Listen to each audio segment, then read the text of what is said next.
Hey guys, so it looks like Tesla is going crazy with these changes. This time is going to be in Canada specifically and likely going to a place near you, so be prepared for the changes. However, this time is falling in place perfectly for Canadians as it meets the requirements for the federal incentive of $5,000. This long-range Model 3 is going to be different, and it's going to be different than the long-range Model 3 in the US by some little margin. I don't even know why that's the case, but it seems like that exact long-range Model 3 that I posted in a video earlier. However, there are a few small changes here, and that is going to be the range and the interior options. So now, white is no longer a premium interior option for this trim, and for whatever reason that is, maybe because China isn't producing it, but now all you're gonna get is the wood grains against the black interior. So if that was what you were going for anyways, it's the perfect time to upgrade to the long range. But if white was what you wanted, and that's exactly what I want,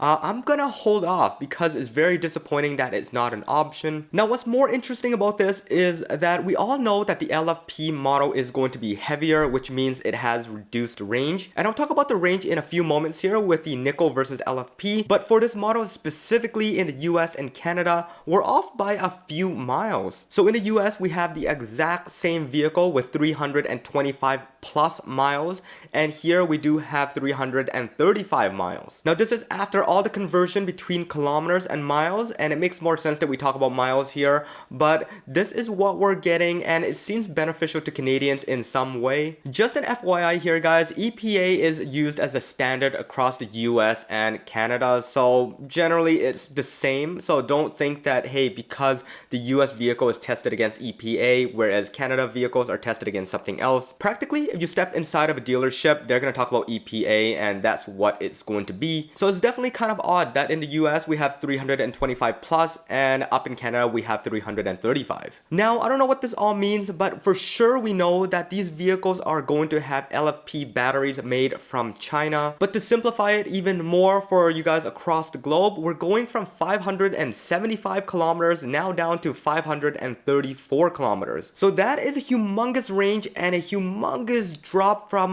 the nickel battery to the LFP, and pretty disappointing in my eyes calling it a long range. Now, just to put it into perspective, the Performance Model 3 has more range than if you souped up your Model 3 long range with the 19-inch tires. Realistically, it just doesn't make sense calling it a long range, but maybe Tesla is working on the Project Highland to make it even better, and I've talked about that in numerous videos. Go check that out if you guys haven't done so already. I'll drop it in the description below and the most relevant one up top there. But regardless of all this, what it qualifies you for up in Canada is amazing. You'll get up to $12,000 off with your provincial and federal incentives. So if you are in the market for the long range dual motor all-wheel drive versus the standard range, this is literally the best time to buy. So there's not too much to talk about this one, and like I said earlier, although this is only affecting the US and Canada right now, it looks like Tesla is going to the path of bringing most of their vehicles to LFP, meaning that right now, if you do prefer the nickel battery benefits in your Model 3s and Model Ys,